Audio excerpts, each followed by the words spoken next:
आज मैं शेयर कर रही हूँ होली के लिए आपके लिए एकदम नई रेसिपी। तो अमिता के किचन में आपका स्वागत है। Welcome back my cooking blog. तो चलिए बनाने के लिए शुरू करते हैं। तो सबसे पहले यहाँ पे मैं 2 कप मैदा ले रही हूँ। थोड़ा सा हल्का नमक इसमें हम डालेंगे। अब यहाँ पे मैं मोयम के लिए घी ले रही हूँ। घी को अच्छा से गरम कर लीजिए, काफी गरम होनी चाहिए। और यहाँ पे 1/4 कप मैं गरम की थी, इसमें से थोड़ा सा बच गया है। अब इसे अच्छा से हम मोयम लगाएंगे, मैश करेंगे आटा के साथ घी को रगड़ रगड़ के। जो मैं पहले भी बताई थी आपको, कण में घी जानी चाहिए। तो इस तरह से चेक कर लीजिए लड्डू बना के। ये देखिए काफी अच्छी लड्डू बन चुकी है। अब इसे हम आटा लगा लेते हैं, थोड़ा थोड़ा पानी डाल के सख्त आटा लगा लीजिए। जिस तरह से गुजिया में आटा लगाते हैं उस तरह से हम सख्त आटा, टाइट आटा इसका लगा लेंगे और इसे हम रेस्ट के लिए रख देंगे। अब चाहे तो गीला टॉवल भी इसमें ढक सकते हैं। अब यहाँ पे मैं कुछ ड्राई फ्रूट्स ले रही हूँ, अपने पसंद के कोई भी ड्राई फ्रूट्स ले सकते हैं। मैं यहाँ पे काजू, बादाम और किशमिश और थोड़े से गोले ली हूँ।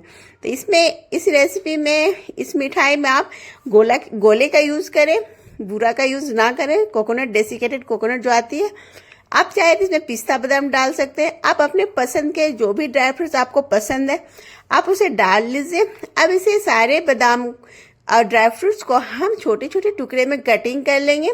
ज्यादा बारीक नहीं और ज्यादा मोटी नहीं, बीच बीच के टुकड़े हमें इसे करने हैं। और किशमिश के भी हम छोटे छोटे टुकड़े कर लेंगे। तो इस तरह से सारे को कटिंग कर लीजिए, जो कि बहुत जरूरी है। इसमें साबुत नहीं इसमें अच्छे लगते हैं, तो इसमें बारीक करने के लिए तो इस तरह से कटिंग कर ली। ये देखिए सारी कटिंग कर ली और गोले को हम कद्दूकस कर लेंगे। अब एक कढ़ाई में मैं इसे भून लूंगी हल्का सा। भूनने से फ्लेवर अच्छा आता है, खुशबू अच्छी आती है ड्राई फ्रूट्स की। तो सबसे पहले इसमें हम काजू और बादाम को डाल लेंगे और लो फ्लेम में इसे थोड़ा सा भून लेंगे। तो इस तरह से भून लीजिए इसे। अब यहाँ पे जब भून जाएगी तब हम इसमें डालेंगे मावा। तो मावा तो मैं पहले घर में बनाई थी, तो वो बचा हुआ था, मैं उससे बना रही हूँ। और आपको अगर मावा मार्केट से ला रहे हैं तो मार्केट का मावा से भी आप बना सकते हैं। तो ये देखिए भून चुकी है। तब तक मैं यहाँ पे इलायची को क्रश कर ली हूँ। अब मावा को मैं यहाँ पे डाल ले रही हूँ। तो मावा रखी रखी जम गई थी थोड़ी सी, तो यहाँ पे डाल लीजिए मावा को। ये देखिए काफी अच्छी मावा मैं घर में बनाई थी, जो मैं पिछले वीडियो में शेयर की थी आपके साथ। अब यहाँ पे मैं ले रही हूँ जो बोलते हैं घी बनाने के बाद निकलते, इसे खोरन बोलते हैं, क्या बोलते हैं आप लोग पता नहीं, जो भी बोलते हैं। तो जो घी बनाने के बाद जो निकलती है वो मावा टाइप की होती है। तो उसे भी मैं इसमें थोड़ा सा मिक्स कर ली हूँ अपने स्वाद के लिए। आप चाहे तो डाल सकते हैं, नहीं तो स्किप करके पूरी मावा से बना सकते हैं। अब जो किशमिश और गोला थे उसे भी हम इसमें डाल लेंगे ताकि साथ में भुन जाए। अब इसे लो फ्लेम में हमें सिर्फ माइल्ड करना है, जो कि मावा अच्छे से ड्राई फ्रूट के साथ मिक्स हो जाए। अब इलायची जो क्रश की थी वो हम इसमें डाल लेंगे। मैं यहाँ पे क्रश करके डाल रही हूँ, आप चाहे तो इलायची का पाउडर भी डाल सकते हैं। अब यहाँ पे मैं ज्यादा चीनी का यूज नहीं की हूँ, बस 1 चम्मच मैं यहाँ पे चीनी का यूज की हूँ, क्योंकि मैं मीठा कम बना रही हूँ। अगर आपको मीठा चाहिए तो आप ज्यादा चीनी का यूज कर सकते हैं। तो ज्यादा चीनी अगर डालें आप तो इसमें आप चीनी को पीस लीजिए तब डालिए। मैं यहाँ पे ज्यादा यूज नहीं की हूँ, इसलिए 1 चम्मच साबुत चीनी ही डाल दी थी। अब इसे हम निकाल लेंगे किसी बर्तन में और इसे ठंडा होने के लिए हम रख लेते हैं। अब यहाँ पे आटा चेक कर लेते हैं कि हमारा आटा सेट हुआ है कि नहीं। तो इस तरह से मल लेंगे हम अच्छे से आटा को, जो थोड़ी बहुत बची हुई होगी अच्छे से मलने से मिक्स हो जाएगी। तो इस तरह से मिक्स कर लीजिए इसे मलते हुए। ये देखिए इस तरह से जब तक अच्छे से मलेंगे नहीं तो अच्छी हमारी मिठाई बनेगी नहीं। तो इस मिठाई को चंद्रकला भी कह सकते हैं या गुजिया भी बोलते हैं। तो ये वाली मिठाई मैं पहले जब गुड़गांव आई थी तो मैं ओम स्वीट से बहुत खाती थी, तो मैं सोची ये मिठाई आपके साथ शेयर करूं, इसलिए मैं आज ये मिठाई बना रही हूँ। अब यहाँ पे हम मैदा के आटे जो है उसे छोटी छोटी लोइयां बना के हम पूरी के साइज की इसे हम बेल लेंगे। जिस तरह से गुजिया से बेली थी बस उससे थोड़ी सी मोटी मैं बेल रही हूँ इसकी। तो इस तरह से मैं यहाँ पे 2 पूरी बेल रही हूँ। अब यहाँ पे मैं कोई भी कटोरी का ले लीजिए घर पे, जो भी आपके पास है।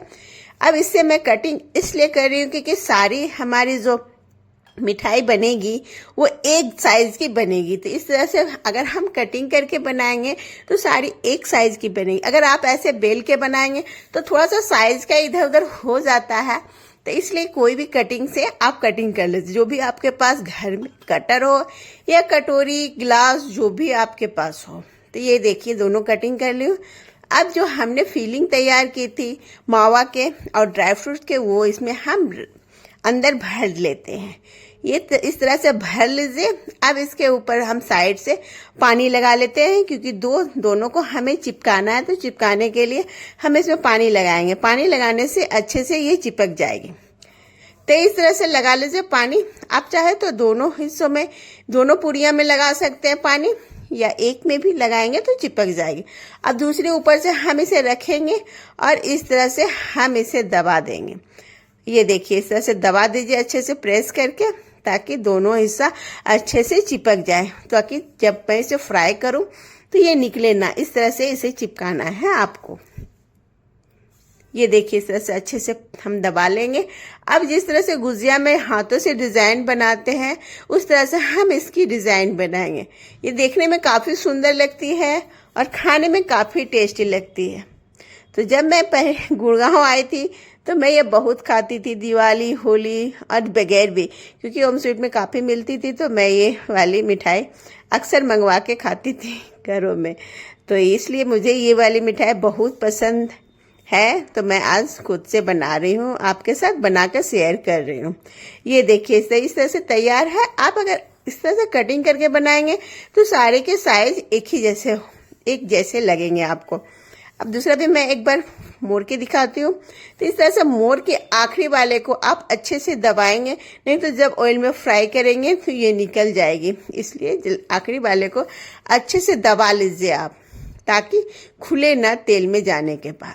तो इस तरह से देखिए मोड़ लीजिए सारे को। तो इसी तरह से सारे हम मिठाई तैयार कर लेंगे। ये देखिए इस तरह से ये तैयार हो चुकी है सारे। ये देखिए इस तरह से।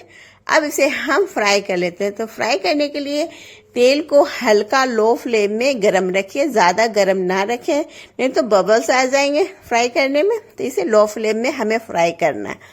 ये देखिए इस तरह से काफ़ी इजी होती है ये बनाना भी, और खाने में भी स्वाद भी लगती है।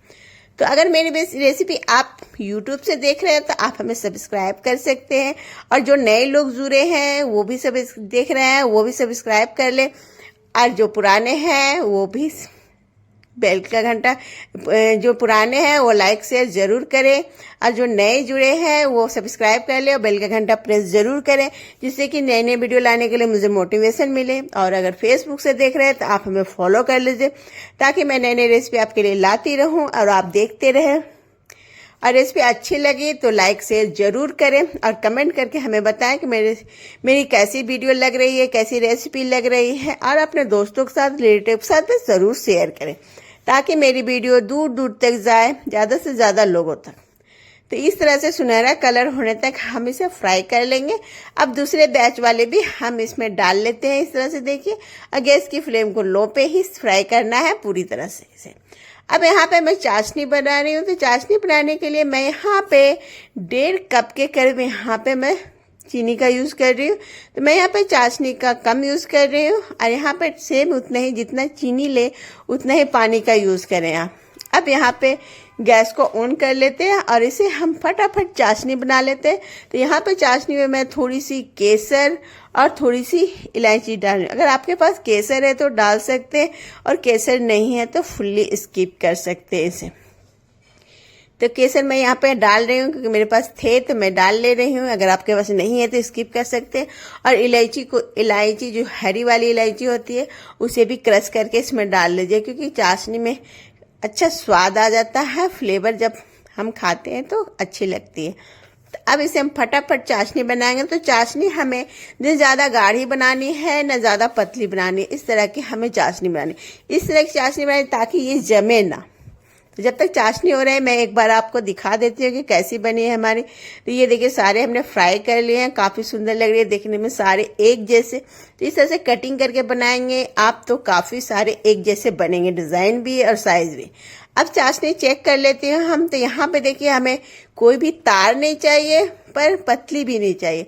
तो यहाँ पे हल्की हल्की तार की पोजीशन आ रही है, इतनी हमें बनानी है, क्योंकि क्योंकि इसमें हमें चाशनी ज़्यादा जमानी नहीं है। अब मैं यहाँ पे सारे डाल के सारी गर्म ही चाशनी इसमें हम डाल लेंगे और अच्छे से सारे मिठाई में इसे हम ऊपर से डाल लेते हैं ताकि अच्छे से सब में मिक्स हो जाए।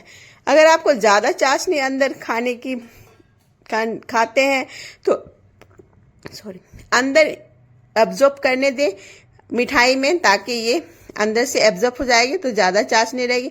मैं यहाँ पे कम मीठा बना रही हूँ, इसलिए मैं सिर्फ डिप करके इसे निकाल ले रही हूँ।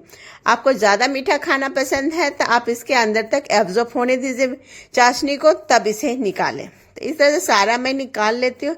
ये मैं कम मीठा बनाने के लिए इसमें हम निकाल लेंगे सारी को, क्योंकि अंदर एब्जॉर्ब नहीं होगी, सिर्फ ऊपर ऊपर कोटिंग रहेगी इसकी चाशनी की। तो इस तरह से देखिए डिप करके निकाल लीजिए इसे। इसी तरह से सारे मिठाई हमने तैयार कर लिए।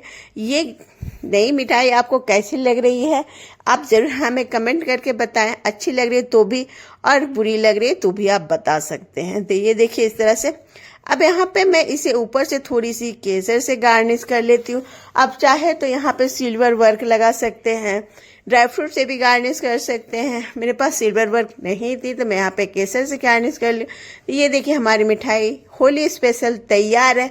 यहाँ गुड़गांव में होली में काफ़ी गुजिया मिलती है, ये वाली मिठाई मिलती है। तो मेरी रेसिपी कैसी लगी, अच्छी लगी तो भी बताइए, बुरी लगी तो भी। तो thank you watching my video, bye bye, take care. तो मिलती हूँ मैं नई रेसिपी के साथ, सी यू।